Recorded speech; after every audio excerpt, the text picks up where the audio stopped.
Alright, so I had a few theories for Sydney. I put my fib on the NYPM session, and what did I see? I saw, 6 p.m. First thing that happened is we had a nice, healthy bar up. Let's see, let's see, what's the high and the low? 867 is 29 point bar, 29.5, something like that. 28.5, there we go.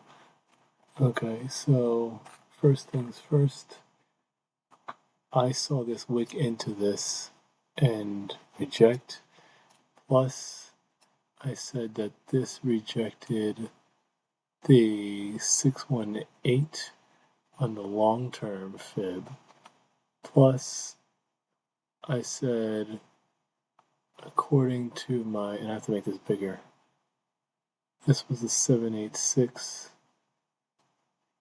rejection on the fib 3, which is the NYPM session.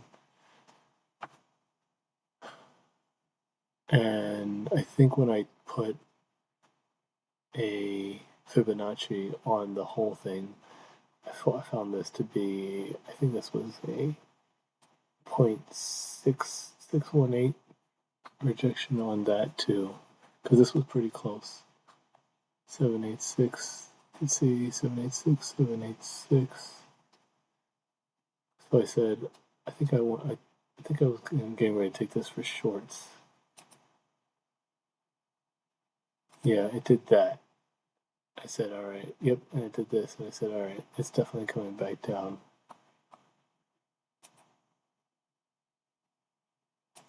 So I took this short.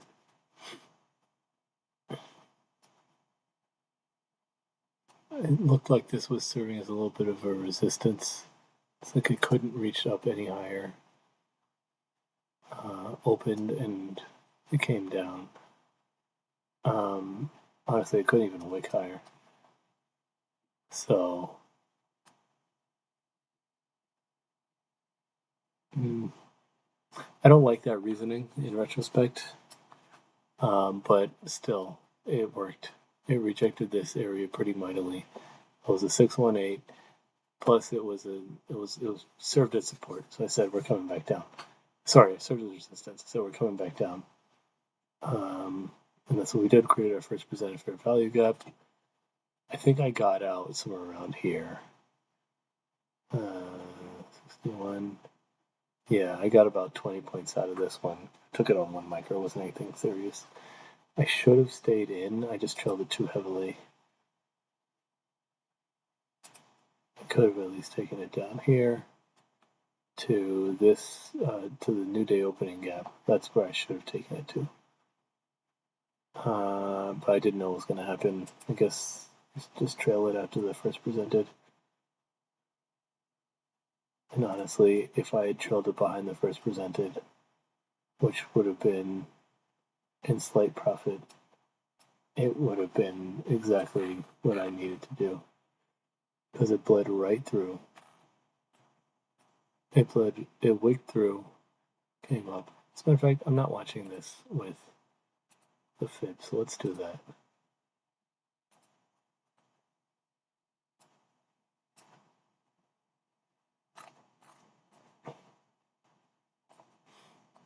Okay, so let's do this.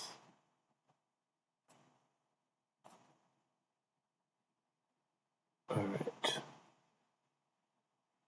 So, what do we have?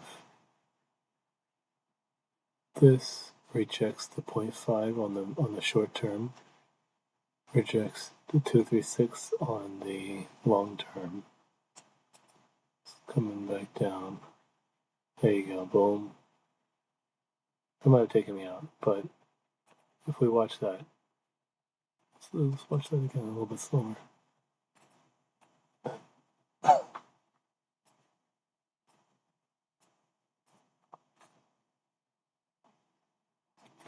So rejection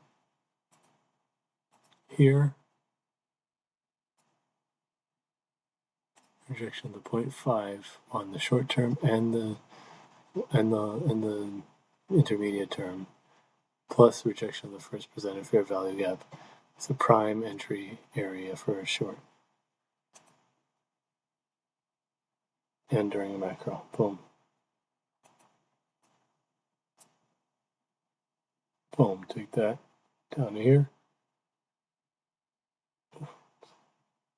80 points right there. And if you're not already in, I could have had about 90. And that's if I didn't get out.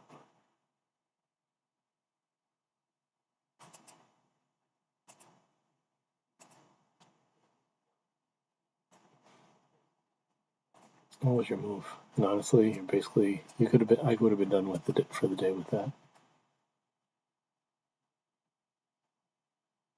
Okay.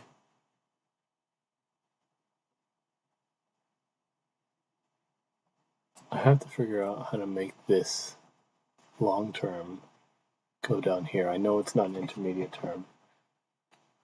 But I should be able to make this short term graduate. Because it's part of the retracement.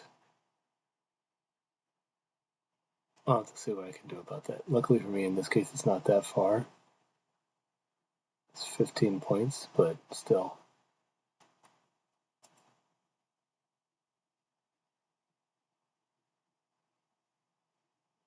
It makes up for it, I think. I see. I have to see what went wrong there then, because this worked. Yeah, and this would have been really nice. Honestly, you could have taken this at this point down to the almost the bullish order block. 755. Yeah, you got your 100 points off of that for sure.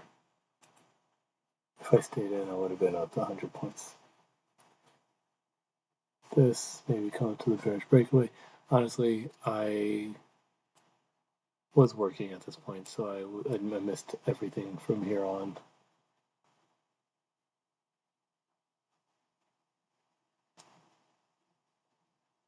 Macro time.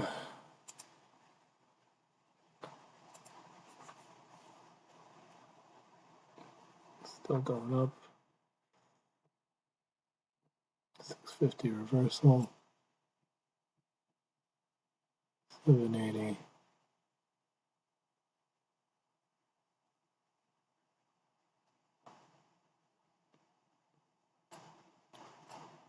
Honestly, I wouldn't be interested in staying in this chop.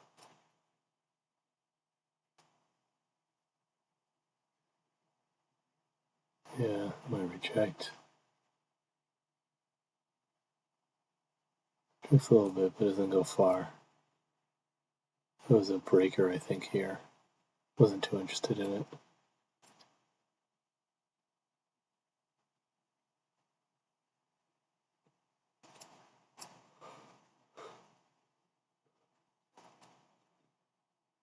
Early chop. Yeah, if you could have stayed in that, if you got in early enough. I think there was reasons to get in from here, but any later gets a little troubling. Like rejection, maybe you get in here too. But it would have scared me to be so close to take a trade going into the breakaway gap. And a fresh one at that.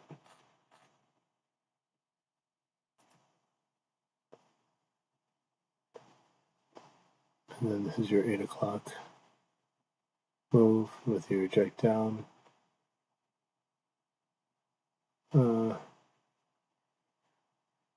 think there was something that I saw. I don't recall. Create your Tokyo first presented.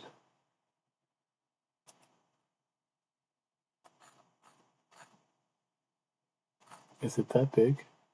I guess it is.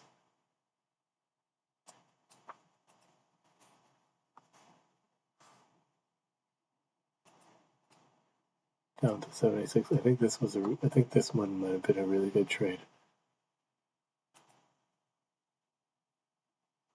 To the upside. Yeah. Yeah. This would have been a really good trade. Take it up there to Sydney.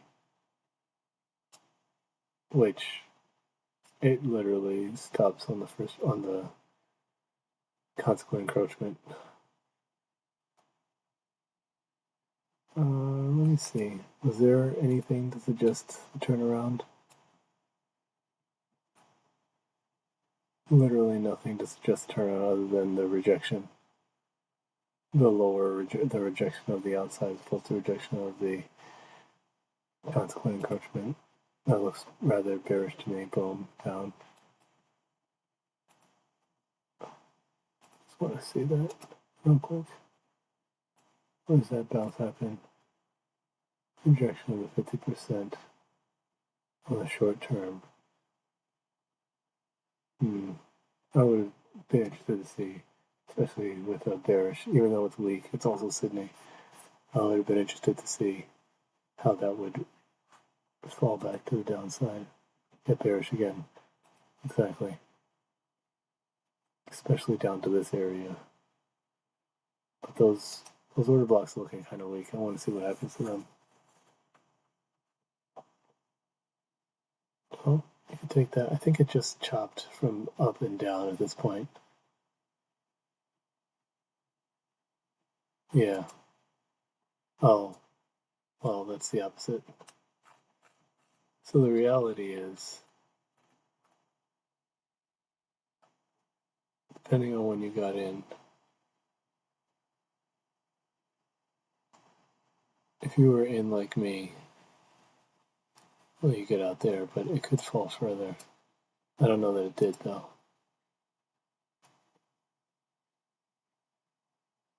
I want to see it come down and test this. It would be a good area to reject if you're going to do that.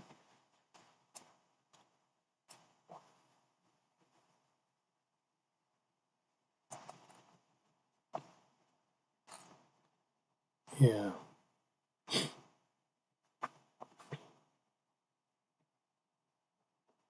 I missed all this.